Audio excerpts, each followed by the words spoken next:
It's me, Grandpa Humbke.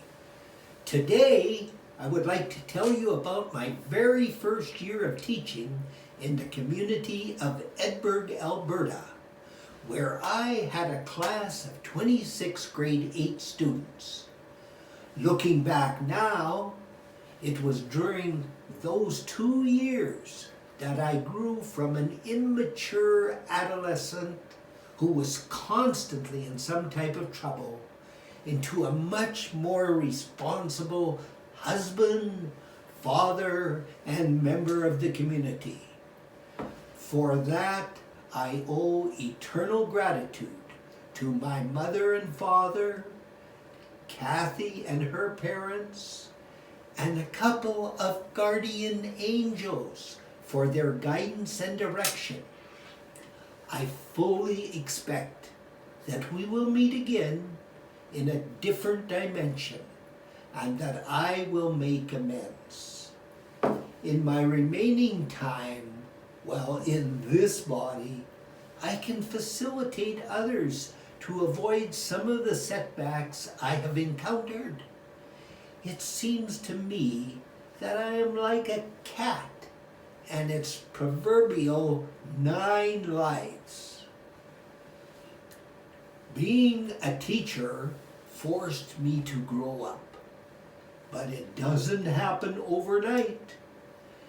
In my first year, I put all my effort into doing the best possible job with the students entrusted to me.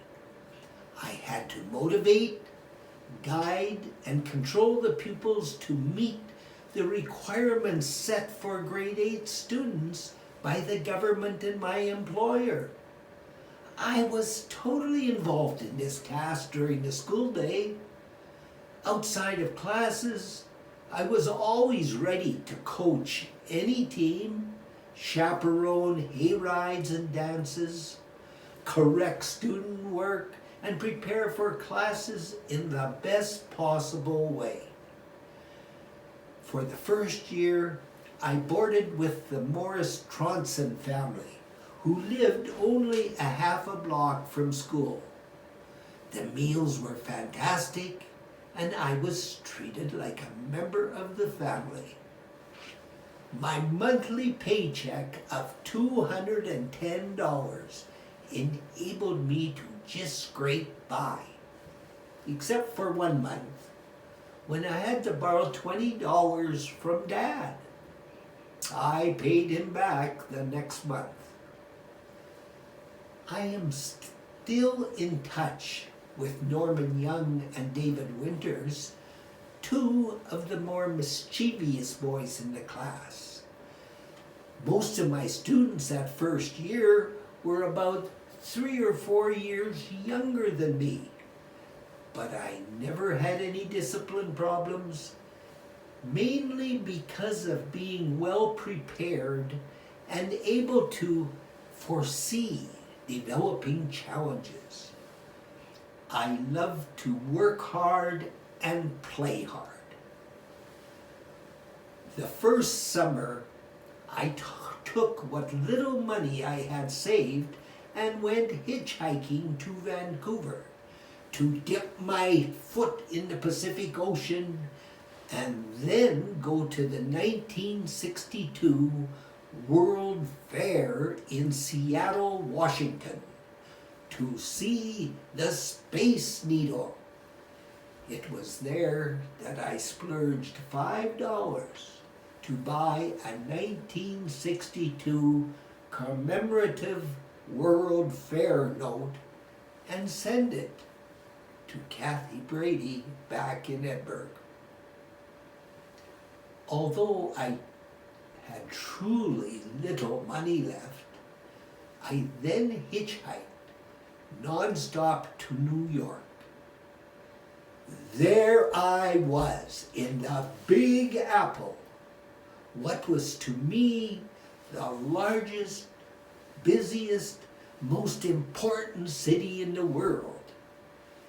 And I was alone, broke, depressed, and feeling the loneliness I had ever felt. Everybody just ignored me. And I ended up hitchhiking all night to Toronto, totally broke and ready to do anything to get some money to eat. I had never begged, and I was just too proud to start. After reading a flyer advertising for workers to pick earthworms off golf courses, I went to the pickup location. They gave us a pail, a helmet with a light on it, and took us in a beat-up half-ton truck to a pitch-dark golf course, where they told us to fill our pail with earthworms. After 2 hours, my pail was still empty, and I quit. By this time, I had not eaten for a couple of days and decided to immediately head for home. Luck was with me, as a transport trucker carrying 8 new cars was headed for Edmonton and gave me a ride. He even bought me my first meal in 2 days and let me sleep in the back seat of one of the new cars. I slept most of the way back, but made it home, where my mother made sure I had lots to eat. That was the last time I have ever hitchhiked in my life, or been totally without money. If anything, that trip taught me to save and always have extra money hidden away on my body or close by. I missed Kathy more than I ever thought I would, but she had gone to her sister's home in Macklin, Saskatchewan. Luckily, there was a check waiting for me at my parents' home, so I fired up the Black Beetle and made the 4-hour drive to Macklin. During the first year, I had found out I really liked being a teacher, as I loved working with the students. To do a good job, I had to research and prepare for all the subjects. What I had found boring as a student myself became remarkably interesting when I dug deeper.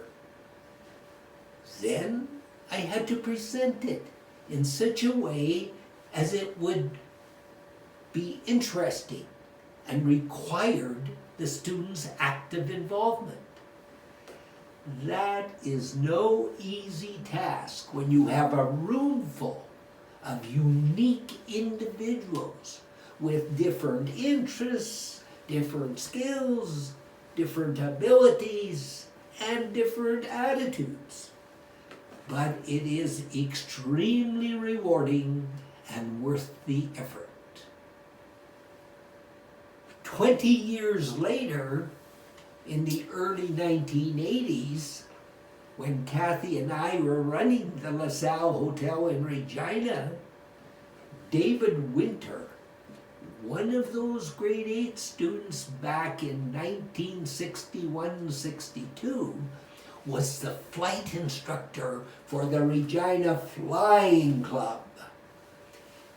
He took us in the club's twin-engine plane back to an Edberg homecoming weekend. If you recall, I always wanted to be a pilot, and this was a dream come true.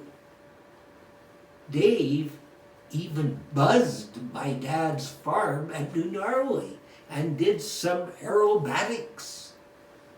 That finally satisfied my desire to fly. Take a close look. You can see Dad. I will always have fond memories of my first class of grade 8s. While they were going through puberty, I was entering adulthood. In my second year at Edberg, my life would really change as I became an adult. Join me here on January 19, 2021 for the next installment of Grandpa Humbke. Bye for now.